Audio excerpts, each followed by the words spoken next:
सुना होगा श्री देवराहा बाबा सरकार का। तो आपके ही यहां पड़ोस में मध्य प्रदेश में है रीवा। तो रीवा नरेश जो थे वो बाबा के पास जाया करते थे, श्री देवराहा बाबा सरकार के पास। देवराहा बाबा परमहंस थे, दिगंबर रहते थे। लोग दर्शन के लिए आते थे तो एक मृग चर्म को ऐसे पकड़ लेते थे, बांधते भी नहीं थे, लंगोटी आदि तो कुछ भी नहीं, कपड़े के नाम पर फटा चीर भी नहीं, एक मृग चर्म मचान पर रहते थे और उसको आगे से ऐसे पकड़ लेते थे जब दर्शन देने होते।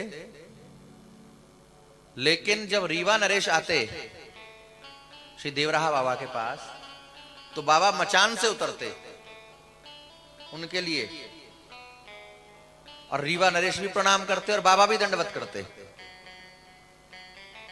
तो कुछ लोगों को, कुछ शिष्यों को यह बात हजम नहीं हुई बाबा के। उन्होंने कहा कि बाबा किसी के लिए नहीं उतरते, मंत्री संतरी किसी को नहीं, पर ये रीवा नरेश आता है, क्या बाबा को भी लोभ होने लगा है क्या? वैसे तो दिगंबर रहते हैं।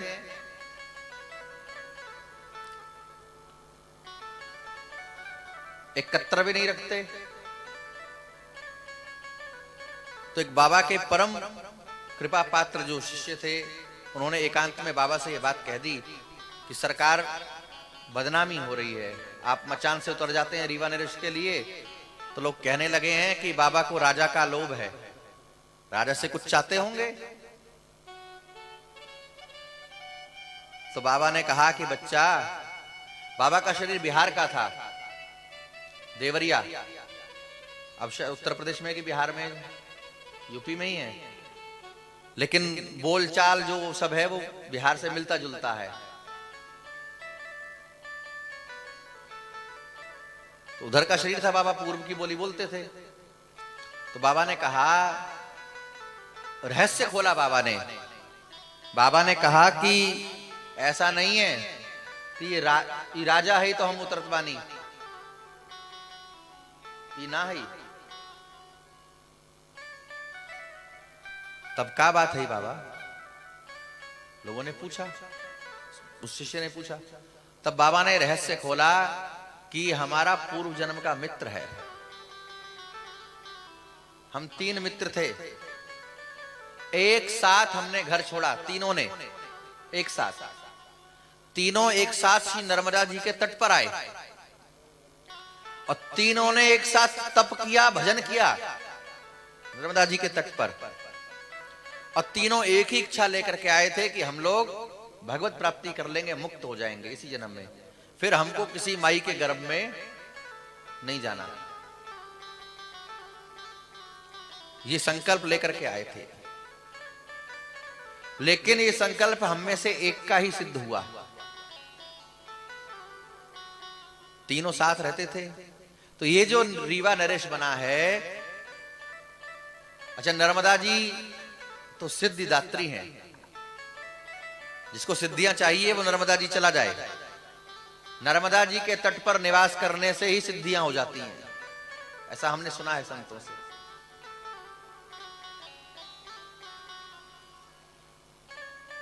तो सिद्धियां आने लगी, सिद्धि आई तो चमत्कार हुए, और भैया चमत्कार को नमस्कार है। भीड़ बढ़ने लगी तो हम दोनों मित्रों ने समझाया कि हम तो संकल्प लेकर के आए थे, काहे का? मुक्त होने का, और तू किस चक्कर में पड़ गया? लेकिन वो नहीं माना। तो तीसरा जो मित्र था हमारा, वो हम दोनों को छोड़ के चला गया कि तुम्हारे साथ रहूंगा तो मैं भी कहीं ना कहीं फंस जाऊंगा। अब हम 2 रह गए, ये रीवा नरेश और हम। एक दिन इसने भी मुझे त्याग दिया, ये नर्मदा जी का तट छोड़ करके गांव बस्ती शहर में चला गया। लोगों में जय जयकार होने लगी, बड़े मठ मंदिर, ऊंचे शिवालय, ऊंचे महल और सिंहासन सोने चांदी के डुलाए जाने लगे। अच्छा, हमारे मन में ये कामना नहीं थी कि हमको ये मिले, लेकिन इसको देख करके हम दिन रात कुड़ते थे कि हाय हाय, मुक्ति के लिए आया था और कहां फंस गया। कैसी दुर्दशा कर रहा है, किस में फंस गया? अरे ये सब कुछ तो छोड़ करके ही आए थे और फिर उसी में फंस गया। तो उसका परिणाम ये है कि ये रीवा नरेश हुआ।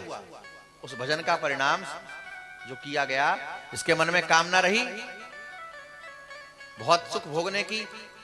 अब जितना भोग सकता था साधु होकर के, सन्यासी होकर के भोग लिया, फिर भी अभिप्सा नहीं गई तो रीवा नरेश हो गया। पर मुक्त तो हमको भी होना था, लेकिन हमारा मन कहीं ना कहीं इसमें फंसा रहा, तो हमको ये जन्म लेना पड़ा। बाबा कहते थे हम एक जन्म के साधु नहीं है, एक जन्म के त्यागी नहीं है, हम पहले से हैं। अब इस रहस्य को हम दोनों जानते हैं, तो मैं अपने उस त्यागी साधु मित्र को पहचान करके प्रणाम करता हूं, और वो मुझे जानता है कि मैं कौन हूं। मैं रीवा नरेश को प्रणाम नहीं करता। जैसे आपने महाभारत पढ़ा हो, तो महाभारत में पितामह भीष्म के सामने शिखंडी को खड़ा कर दिया अर्जुन ने। अच्छा, लोग क्या समझते हैं कि शिखंडी हिजड़ा है? वो हिजड़ा नहीं है। आप महाभारत पढ़िए तो महारथी है। वो लोगों के दिमाग में बैठा दिया बी आर चोपड़ा ने, वो महारथी है, द्रुपद का पुत्र है, द्रौपदी का भाई है, बड़ा भाई है। द्रौपदी और धृष्टद्युम्न तो अग्नि से उत्पन्न हुए थे।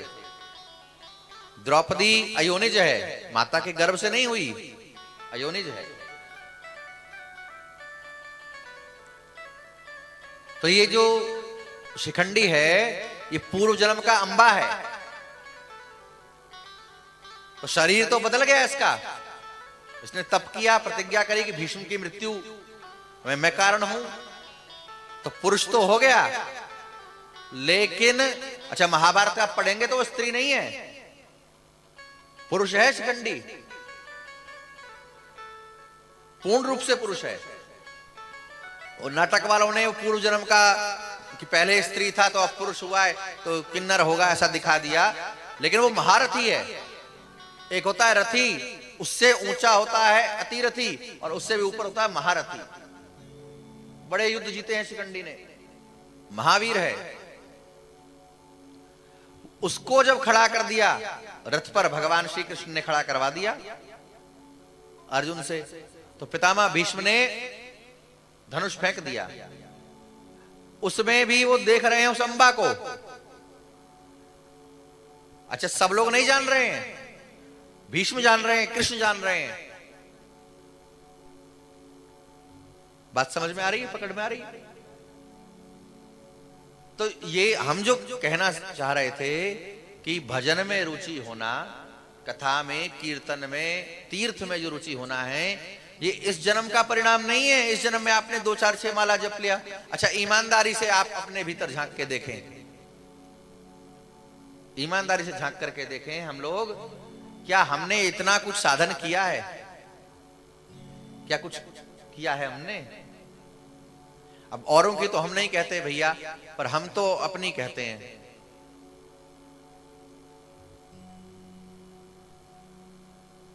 हमने तो कोई ऐसा साधन नहीं किया, कोई भजन नहीं किया। ये भगवान की कृपा और पूर्व जन्म का कोई संस्कार। तो भजन में रुचि होना, भगवान की कथा में रुचि होना, जन्मांतरे भवेत पुण्यम तदा भागवतम लभेत।